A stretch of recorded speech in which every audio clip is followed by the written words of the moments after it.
el cargo de presidente de la República.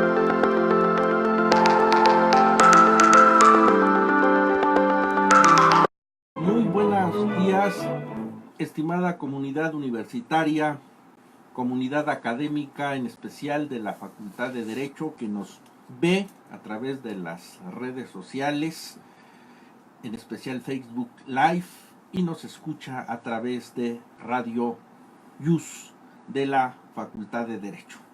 Es como siempre un gusto para el doctor José Luis López Chavarría, titular del Seminario de Derecho Electoral, estar en un programa más de elecciones, movimientos y partidos, un recorrido por la democracia en México.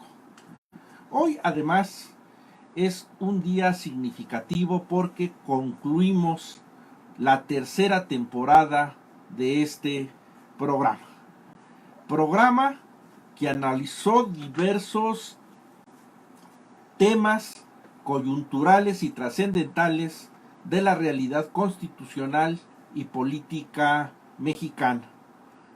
Baste recordar cómo a lo largo de estos meses en estos micrófonos se abordaron temas como a propósito de la llamada Cuarta Transformación, utopía y realidad. Tuvimos el gusto de escuchar las interesantes opiniones y reflexiones con motivo de los 50 años del movimiento del 68, el ejercicio presidencial con mayoría legislativa, avances o retrocesos, las consecuencias políticas en la Ciudad de México después de las elecciones del 1 de julio, y temáticas como la situación actual, retos y la justicia laboral en México. Y en el penúltimo programa, Procuración de Justicia, Seguridad Pública, retos y perspectivas en la Cuarta Transformación. Es de esta manera como estuvimos reflexionando temas de gran interés para la sociedad mexicana. Agradecemos desde luego profundamente a las autoridades de la Facultad de Derecho de la UNAM el hacer posible este ejercicio democrático y de reflexión académica, al doctor Raúl Contreras Bustamante, al doctor Víctor Manuel Garay, secretario general, al licenciado Ricardo Rojas, titular de este subsistema de educación a distancia, al maestro César Alanís, encargado directo de estas transmisiones, al técnico Oscar, que siempre está aquí tras la cabina de transmisión haciéndonos señas y cuidándonos los tiempos para que esto se ajuste a lo programado. Bien, pues el día de hoy, y después de este amplio aspecto preambular, como siempre, es un gusto estar con ustedes desarrollando lo que sería la conclusión, repito, de esta tercera temporada, con un tema que desde luego resulta de interés, que está en el debate de la discusión nacional, en el debate de los distintos medios de comunicación. Falta ver nada más las 8 columnas, por decir, de los principales diarios nacionales de hoy en día, y bueno, pues se justifica esta situación. El tema: la Cuarta Transformación, dilema de un modelo jurídico social. Esta situación de cambio, de transformación, ha conducido a los principales columnistas de los diarios de circulación nacional, y me recuerdo ahorita, por decir, a este periodista muy conocido, Leo Zuckerman, quien, haciendo una apología de la filosofía hindú, hace poco escribió un artículo que intituló El sexenio de Shiva, y en donde a lo largo de sus párrafos nos recuerda cómo en esta latitud geográfica una situación de cambio, una situación de transformación, tiene que pasar primero por una serie de modificaciones realmente muy profundas. Pudiéramos decir inclusive un renacimiento después de una destrucción del estado de cosas en esta filosofía hindú, para que después transitemos a un nuevo estadio histórico que vendría a ser el de la construcción, reflejado en las actividades de otra deidad hindú, Brahma, para venir a consolidar el nuevo estadio de cosas que se pretende. En el caso de las culturas mesoamericanas, inclusive esto no es tan lejano o no es nuevo. Para los que habitamos la Ciudad de México y tenemos cerca la hoy llamada Alcaldía de Iztapalapa, tienen una festividad que inclusive se llama de el Fuego Nuevo, que en el fondo viene a representar finalmente esta apología. Cuando se dice, en la tarde del 6 de noviembre de 1507 posiblemente fue celebrada por última vez esta celebración. Las esculturas de los dioses eran sacrificadas ritualmente junto con los adornos y demás instrumentos de culto portátiles. La gente común también se deshacía de las representaciones de sus divinidades que tenían en sus altares caseros y a la vez destruían sus pertenencias viejas, trastes, ropa, petates, incluso las 3 piedras del fogón, el temaztlí, consideradas sagradas. Es pues, y llegando a los tiempos actuales que corren, pareciera una situación similar. Y qué mejor que compartir este tipo de reflexiones con alguien que sabe de esta materia, dado que nuestra facultad, aparte de ser nuestro secretario de planeación y un amigo académico muy destacado, y me refiero al maestro Octavio Omar Edwin Pérez Padilla, quien da la cátedra de Sociología Jurídica en nuestra Facultad de Derecho. Se ha distinguido como exfuncionario del gobierno federal en CONASUPO, CISEN, expresidente de Cámara Industrial. Le agradecemos, maestro, su tiempo y su disposición por estar en estos días al aire y en estos micrófonos. Bienvenido, maestro. Un enorme gusto. Muchas gracias por la invitación. Maestro Eduardo Oropeza, nuestro habitual contertulio, muchas gracias por estar una vez más. Muchas gracias, doctor. Y le pediría, antes de continuar con el programa, como siempre, aquellos que tuvieran alguna duda o alguna inquietud nos las manifestaran, y le pediría a Angie Trujillo que nos diera las redes sociales. Sí, con gusto, doctor. Estamos en Facebook como Seminario de Derecho Electoral, en Twitter como @seminarelectoralunam, en Instagram como d.electoralunam. Estamos también en YouTube como Seminario de Derecho Electoral UNAM. Si desean hacer alguna pregunta o algún comentario, les agradecemos nos lo hagan llegar a través de Facebook Live. Gracias. Maestro Octavio Omar Edwin Pérez Padilla, desde la sociología general y jurídica, como docente en la Facultad de Derecho, ¿cómo explicaría a sus alumnos pues este estadio de cosas que estamos viviendo y que, bueno, pues también usted analiza y presencia esta nueva realidad política en nuestro país? Bueno, reitero el agradecimiento por la amable invitación al programa. Me parece importante siempre compartir con los jóvenes, con la gente que nos escucha, este tipo de tópicos para pasar de la parte teórica, de la parte académica, y sin dejar de estar en ella, hacer alguna reflexión sobre el estado de cosas que efectivamente hoy inquietan a un importante sector de la población en nuestro país.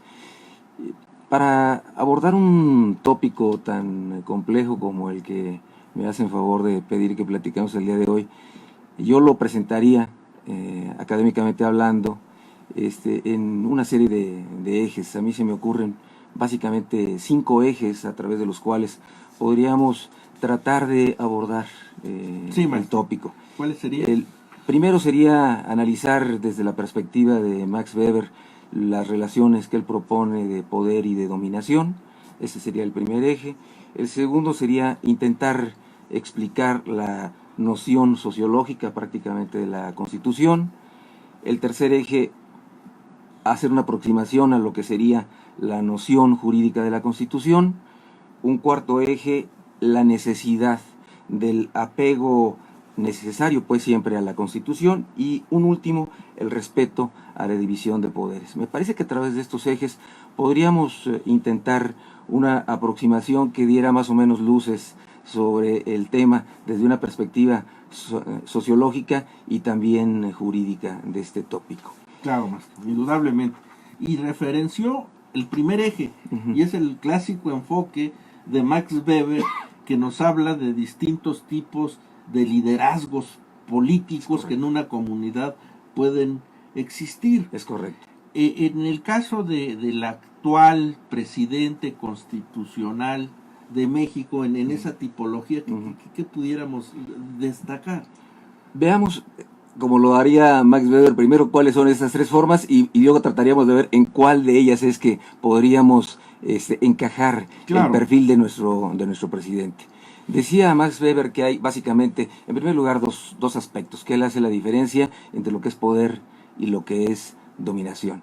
Y cuando dice poder, él lo que quiere implicar es la posibilidad de imponer la voluntad, incluso aun cuando el conglomerado social no esté de acuerdo con lo que se le impone. Ese es el concepto de poder.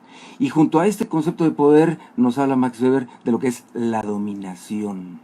Y es interesante hacer la diferencia entre poder y dominación, porque cuando dice dominación, lo que quiere referir Max Weber aquí con esto es encontrar una forma, la posibilidad, la probabilidad de llevar a cabo una forma de encontrar la obediencia en el grupo social, la obediencia a un mandato.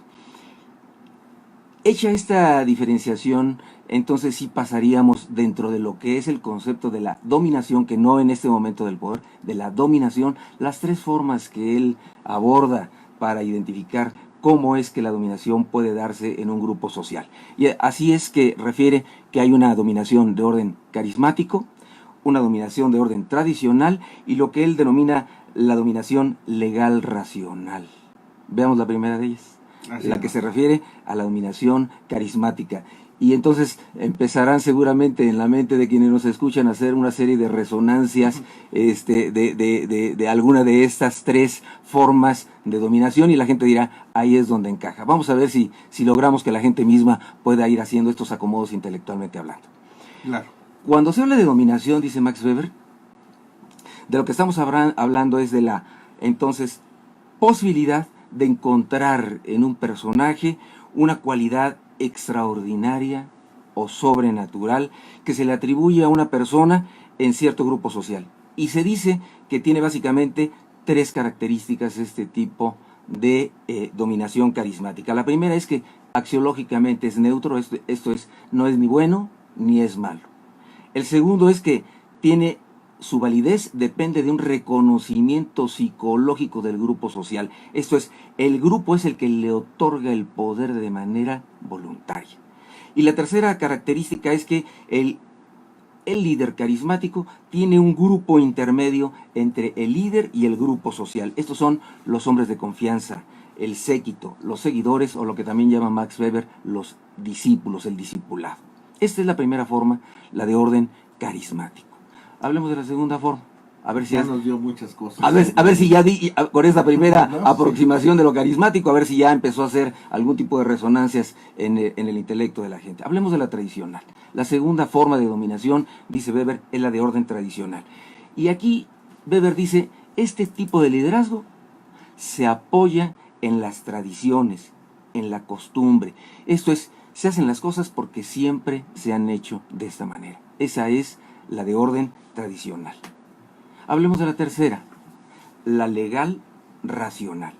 Y por ella Weber dice que es la que se manifiesta a través de las leyes o de las normas previamente establecidas. Aquí lo que se hace es obedecer órdenes impersonales, no ya de un liderazgo carismático como lo vimos anteriormente, sino se obedecen órdenes impersonales y objetivas. Aquí la dominación legal tiene varias características, siendo la primera de ellas el hecho de que todo derecho que se atribuye es pactado u otorgado, siendo esta la primera característica. La segunda es que las funciones de los líderes están previamente establecidas en un marco jurídico, en una normatividad. La tercera es que estos liderazgos tienen responsabilidades y competencias precisas. La cuarta sería que tienen un ámbito espacial de validez. La quinta sería que existe una jerarquía funcional y administrativa. La subsecuente es que existen medios coactivos para propiciar su cumplimiento. Y lo último y también relevante es que no existe, como podría haberlo en la primera forma de orden carismático, aquí no existe una apropiación del cargo.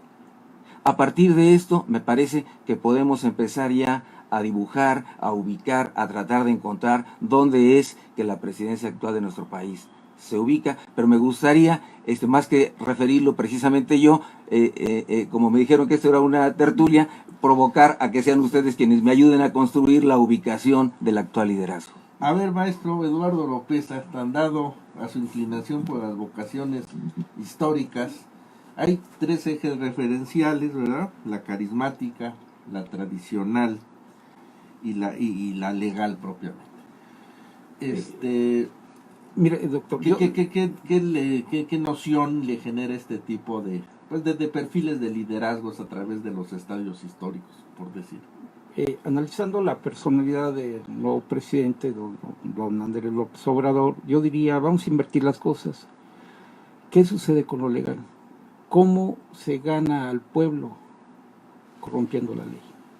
En primer lugar, desafiando, recordemos que el desafuero, los problemas que tuvo en Iztapalapa, los problemas que tuvo en Santa Fe, desafiando al presidente Fox.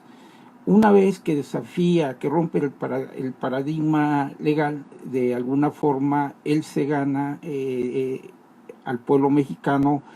Y es carismático, es una gente que no se apega ni a los usos ni costumbres, prácticamente, porque los usos y costumbres hay que recordar que estuvimos bajo el dominio de cuántos años de una dictadura de un partido, 60, aparte de eso, de 2 sexenios de los panistas. Entonces prácticamente yo diría que él hace un pacto un poquito más en cuanto al contrato social, en cuanto sus bases de dominación o su carisma de él está en ese pacto que hace con el pueblo, que dice: vamos a revivir las asambleas, vamos a convocar, vamos a consultar, vamos a ver esas bases.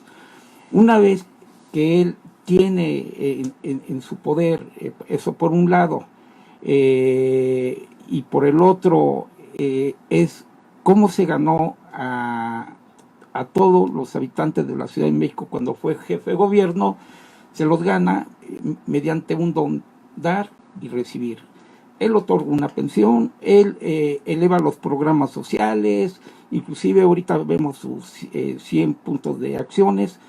Un 25% de ellos podríamos señalar que se centra precisamente en los programas sociales. Trata también de rescatar los programas del viejo PRI, en dar nuevamente subsidio al campo, fomentar la utilización de fertilizantes, etcétera, etcétera. Pero, digamos, la figura del señor Andrés López Obrador es un poquito difícil definirla desde el punto de Max Weber. Es muy complejo, digamos, hablar teóricamente cuando en la práctica puede ser lo contrario. No sé qué usted opine, doctor. Ok, interesante situación de discusión la que se está generando. Vamos a tenernos que ir un momento a un espacio breve y regresamos en unos segundos. No le cambie. Pues nuevamente estamos con todos ustedes, estimada comunidad universitaria, comunidad Puma, y estábamos enfocándonos en la tipología de Max Weber, en donde en su trilogía nos habla de liderazgos carismáticos tradicionales y del aspecto legal. A mi modo de ver, resulta incuestionable el gran carisma que el hoy presidente constitucional ha desplegado a lo largo de estos años, llegándose a constituir un líder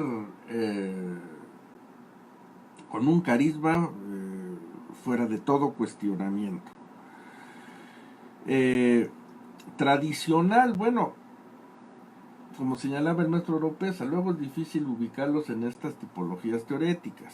Bueno, también desde el punto de vista tradicional tendríamos que decir sí, en el sentido de que, por decir, fue electo dentro de un proceso electoral acostumbrado por una sociedad mexicana, no de apenas, sino es una inercia de varias décadas en donde la democracia mexicana, afortunadamente, sexenio con sexenio, haya sido como haya sido, ha habido renovación presidencial de manera republicana. Y tal parece, ¿no?, que en la construcción o en la cimentación de ese nuevo estadio histórico, de esa filosofía Shiva que señalábamos, ha procurado él mismo sustentar y fortalecer ese ejercicio de liderazgo con el envío de una serie de señales políticas. Señales políticas muy bien estudiadas y que representan muchas cuestiones de fondo. Es decir, el indicativo de que no solamente se ha ganado en los comicios un gobierno, sino insistir en la idea o en la noción de que es un paradigma nuevo, es decir, estamos iniciando y él mismo así lo ha expresado, un cambio de un nuevo régimen político, un verdadero cambio en las formas de la funcionalidad tradicional de un sistema político mexicano. Y las señales son variadas y de distinta naturaleza. La clausura de la casa presidencial, Los Pinos, durante décadas, y la apertura hacia el público como un centro cultural. La enajenación del famoso avión presidencial. La desaparición del Estado Mayor presidencial. Entonces ya sabemos, ¿no?, las líneas de actuación pública, que no es un engaño, porque él desde su campaña finalmente así lo había expresado. Entonces yo creo que se concentran estas dos primeras tipologías en un líder y en un personaje como en el que nos estamos referenciando. No sé, maestro, tuviera alguna... Yo creo que acotación. no, yo básicamente lo que agregaría es que en efecto, ante la imposibilidad de hacer encajonamientos teóricos de la realidad, lo que podemos buscar es una aproximación hacia dónde es que un determinado perfil puede, dentro de la tipología que nos propone Max Weber, hacia dónde es que más o menos podemos ceñir su actuación pública. Y me parece que en efecto, bueno, desde luego no hay tipos puros. Me parece que en el caso del señor presidente hay una aproximación más evidente hacia un liderazgo de orden carismático, pero evidentemente pues también hay alguna serie de elementos del resto de las tipologías que podrían también incorporarse para definirle. Pero preponderantemente estamos ante la presencia de un liderazgo carismático.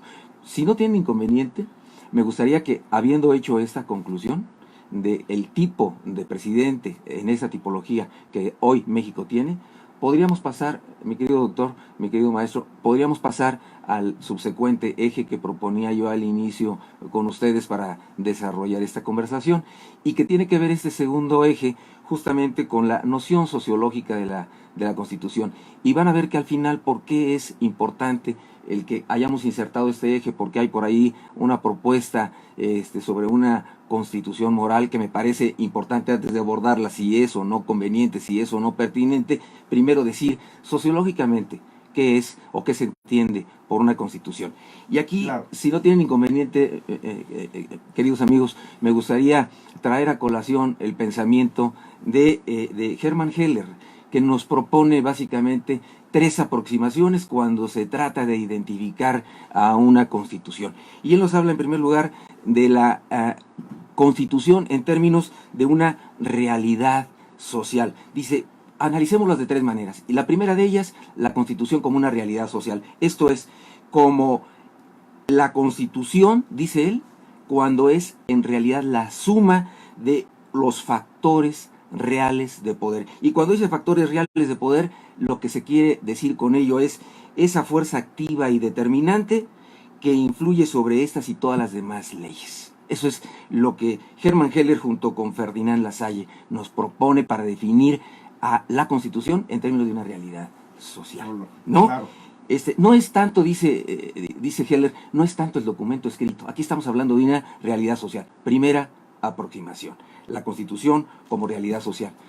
Pero digo que hay 3 aproximaciones, siendo la segunda entonces la Constitución, dice, jurídica destacada o también la objetiva. Y aquí a lo que se quiere referir es que la Constitución también necesita convertirse en una ley, pero no cualquier ley, dice, sino tiene que ser la ley fundamental. Y a ello es que le llama, por eso destacada, y lo de destacada se lo da la característica de ser la ley fundamental en un determinado conglomerado social. Pero pasemos a la tercera característica, o la tercera forma, más bien, la tercera forma de percibir o de interpretar o de aproximarse al concepto de constitución. Y él la refiere como la constitución formal. Y aquí ya lo que quiere decir es que se refiere a aquel aspecto en el que convergen 2 situaciones. Uno, los elementos, la normalidad y la normatividad. Y por normalidad, aquí a lo que se refiere es esa expresión de la realidad sociológica que incluye la costumbre, la moral, la religión, la moda, lo que ustedes me digan, y ese tipo de cuestiones son las que constituyen lo que se conoce como la normalidad constitucional.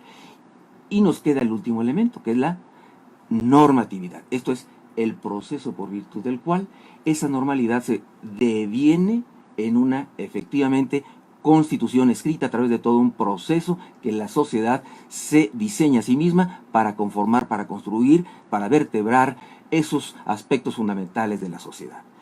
Dicho esto, necesito entonces ahora pasar a lo que sería el tercero de los ejes, que sería el de la noción jurídica de la Constitución. A propósito que mi maestro me preguntaba, ¿y cómo se lo explicaría ya a los jóvenes? Bueno, pues entonces digámosles ahora a ellos que nos escuchan que la Constitución también tiene una acepción jurídica.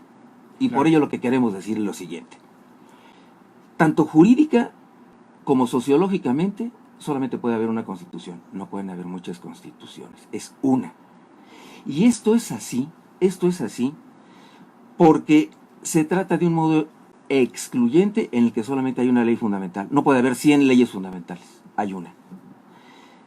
Y esto es así también porque recordemos que en la construcción de una constitución opera un principio, opera un concepto fundamental que es la soberanía.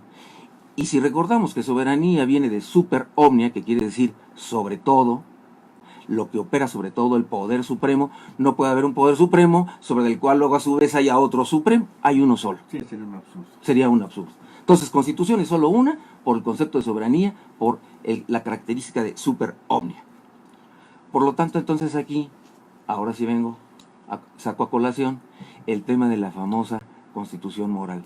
No puede haber, es contradictorio, es absurdo, es sociológica y es jurídicamente inapropiado, por decirlo de una manera suave y elegante, que hablemos de una constitución moral, en donde constitución solamente hay una, porque es una ley fundamental y no podemos propiciar mayor número de constituciones que una sola, y esa es la constitución política de los Estados Unidos mexicanos, y con eso provoco el comentario de ustedes. Por supuesto. Muy interesante. Quisiera... Sí, cómo no, doctor. Bueno, yo lo que veo, ante todo, pues, estamos en un periodo de transición.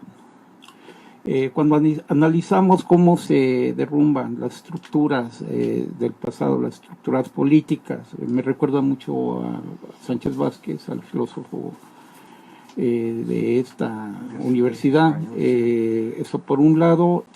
Cuando se rompe la cotidianidad, ¿qué sucede? Se crea otra cotidianidad. Se crea un caos. Ahorita estamos viviendo ese caos desde el punto de vista filosófico, y las instituciones, inclusive la misma Constitución, se tiene que reestructurar. Yo estoy de acuerdo con el maestro, bueno, en el primer aspecto acerca de la Constitución social. Precisamente ahorita vamos de un cambio de la Constitución política a una Constitución social. No dudo que el señor don Andrés López Obrador le cambie, ya no sea política, sino sea una Constitución no de los Estados Unidos, sino de la República Mexicana, porque va a retomar todo lo de el periodo de Benito Juárez. Eso por un lado. Por otro lado, me resulta interesante lo que plantea el maestro. ¿Hacia dónde nos conduce estas nuevas formas de gobierno? ¿Realmente se requiere una constitución moral o una serie de manuales de urbanidad y de civismo, o de ética, o de ontología, muchas jurídica? Me recuerda mucho a los códigos casi de con conducta. Un poco de Manuel de Carreño, pero claro, aplicado a lo público. A lo público, político, que desgraciadamente es lo que hoy en día se ha perdido. Basta con ver hoy el noticiero, vemos como una señora de una forma agresiva agrede a otra por un incidente de tránsito. Inclusive, bueno, como que vivimos una barbarie.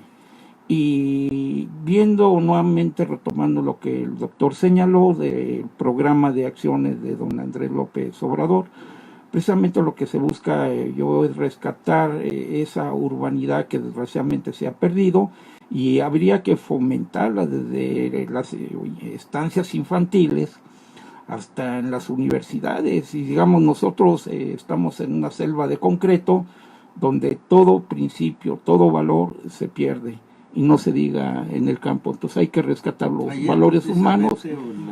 Nuevamente nuestro campus universitario fue vista de un atentado. Yo quisiera hacer una reflexión, sobre todo, bueno, muy vieja. Generalmente el ser humano tiene derechos y deberes ante sí mismo, ante el hombre, ante el próximo, ante la familia, ante el Estado. ¿Qué es lo que sucede cuando eso se pierde? Entonces lo que busca esta constitución moral, que se respete ante todo a la humanidad, así concluye, que se respete el medio ambiente, que se respete a sus semejantes, y que se construya a la familia una serie de valores que están revalorados, que están perdidos. Quedamos aquí, me indican que nos vamos a otra pausa y en unos instantes regresamos, no le cambien. De regreso nuevamente, estimados alumnos, profesores y toda la comunidad Puma aquí en el campus del Pedregal de San Ángel. Resulta interesante en realidad la conceptualización que nos hace en su momento, nos hizo Hermann Heller y después Ferdinand Lassalle, cuando nos habla de la constitución sociológica como la suma de los factores reales de poder en una comunidad política, en donde desde luego en ese texto fundamental van a estar representados los intereses y los juegos de convivencia política, pues de esos factores: el ejército, los banqueros, los poderes públicos, los sindicatos. Ahora bien, en este contenido sociológico constitucional, al menos en el actuar de estos primeros días como política pública del gobierno federal, parten de un principio de que varios de estos, llamémosle factores reales de poder de tiempo atrás, han desvirtuado su ejercicio constitucional e interés público en beneficio de una sociedad, al grado de poderse calificarlos, ¿no?, como una minoría ajena a los intereses de la sociedad. Y en tal sentido, y partiendo de esta premisa, hay que subvertir ese estado de cosas. Es decir, a los empresarios, en un golpe de timón, hacerles sentir que finalmente ese tipo de actividades lucrativas y jugosas para sus intereses han dejado de serlo. Para los propios banqueros, reglamentando las cuestiones de las comisiones o pretender reglamentarlas. Pero va más allá, inclusive con los propios poderes públicos. Y estamos viendo hoy en las 8 columnas de los diarios nacionales que el Poder Judicial no ha cometido a cabalidad sus propósitos cuando se parte de la premisa que por sus altos emolumentos no se puede tener un gobierno rico o funcionarios ricos con un pueblo pobre, y de ahí tratar de recomponer desde la visión sociológica el estado de un régimen político. Estamos realmente en unos inicios de transformación política y constitucional. Los paradigmas en relación a las finalidades y los compromisos de interés social deseamos, desde luego, que se lleven a cabo, sobre todo considerando que es una política pública alternativa apoyada y legitimada por muchos millones de votos ciudadanos, y que en la actualidad, tal y como está el estado de cosas, no veo que en estos momentos tengamos una alternativa política real, es decir, un plan B. ¿Qué pasaría si esto no diera los resultados esperados? No quisiéramos imaginar, somos optimistas y deseamos que finalmente esta serie de actitudes, de compromisos, de acciones logren los resultados esperados. ¿Qué otro eje, maestro, tendríamos por ahí entre dentro el tintero? Muy bien, nos quedaría básicamente dos, y creo que el tiempo apenas nos va a dar para poderlos desahogar. El cuarto eje que habíamos propuesto al inicio de esta charla tiene que ver con el necesario apego a la Constitución, y aquí voy a hacer un análisis estrictamente jurídico del evento que voy a referir. Ustedes recordarán que en el artículo 87 de la Constitución se establece que el presidente, al tomar posesión de su cargo, presta ante el Congreso, dice el artículo 87 de la Constitución, o dice ante el Congreso de la Unión o ante la Comisión Permanente en los recesos de aquel, la siguiente protesta. Y textualmente, cito, abro comillas, dice, el presidente debe decir así: protesto guardar y hacer guardar la Constitución política de los Estados Unidos mexicanos y las leyes que de ella emanen, y desempeñar leal y patrióticamente el cargo de presidente de la República que el pueblo me ha conferido, mirando en todo por el bien y prosperidad de la Unión, y si así no lo hiciere, que la nación me lo demande. Pero tenemos el caso que el día de la toma de posesión del presidente López Obrador se le ocurrió agregar al texto constitucional, cuando viene la parte donde dice el cargo de presidente de la República que el pueblo me ha conferido, y él le agrega de manera democrática. le pareció fácil al señor presidente hacer un cambio al texto constitucional, pero tenemos un problema. Nosotros somos abogados, nosotros somos gentes estudiosos de la Constitución y nos preocupa que alguien, sin hacer la modificación pertinente a la Constitución, él haga la modificación a la Constitución en los hechos. Al haber dicho lo que dijo, hizo una modificación a la Constitución sin ser el órgano facultado para llevar a cabo una modificación constitucional, porque da el caso de que las modificaciones a la Constitución quien las tiene que hacer es el Congreso de la Unión. En todo caso, el presidente en efecto tiene la capacidad de la iniciativa, y si él quisiera decir a la hora de rendir protesta que también lo quiere decir de manera democrática, pues se manda una iniciativa, pero no lo haces en los hechos cambiando la Constitución, porque esto es peligroso. Si mal no recuerdo, creo que es una Vicente Fox también, creo. Lo hizo, ¿no? Pero aquí es un problema, yo veo, de hermenéutica jurídica. Usted hace una interpretación literal de la Constitución. Si la vemos más allá del texto constitucional, yo creo que es lo más apegado y adecuado lo que hizo a la política del nuevo presidente. O sea, hay que ver, digamos, todos los métodos de interpretación. Y inclusive las leyes no se deben interpretar literalmente, sino que debe haber una flexibilidad, y muchas veces una palabra puede tener muchos significados. El mensaje es muy claro, y el mensaje está agregado en esa palabra que señaló en esa frase, ¿no? No sé usted qué opine, ¿no? El problema es que la interpretación de la Constitución no le corresponde al señor presidente, con todo respeto. En la interpretación de la Constitución hay un poder, y ese es el último eje al que quisiera llegar, que es necesario justamente el respeto a la división de poderes. Y si lo que estamos haciendo es una interpretación de la Constitución, no es al presidente, sino en todo caso a la Suprema Corte de Justicia, al Poder Judicial, a quien le correspondería. Y esto entra, y de una vez desahogo el último de los ejes, que es el necesario respeto a la división de poderes.